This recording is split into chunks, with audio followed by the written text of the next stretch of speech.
High বন্ধুরা, আমি গীতা নাইয়া। এই কপালটা যেন কারণ না হয়, এরকম কপাল।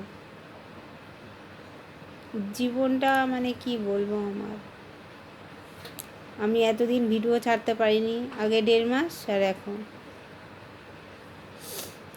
ভিডিওটা ছাড়তে পারিনি কারণ কি ফোন খারাপ হয়ে গেছে। দোকান থেকে 3,000 টাকা দামে মানে ফোন কিনেছি, যেটা মানে সেকেন্ড হ্যান্ড ফোন বলে, ওই কিনেছি। ওই ফোনটা তো দোকানে, আবার নতুন করে আজকে খুললাম। তার একটা ইউটিউব ডাউনলোড করতে হয় না, ওটা ডাউনলোড করতে পারিনি, মানে সব খুলতে পারিনি। ফেসবুক এখনও খুলতে পারিনি। জানি না কি হবে। তোমরা ঠাকুরের কাছে পে করো যাতে আমি খুলতে পারি, নিজে দাঁড়াতে পারি। আমাকে এইভাবে পাশে ভালোবেসো। আমি তোমাদের গীতা দিদি বলছি।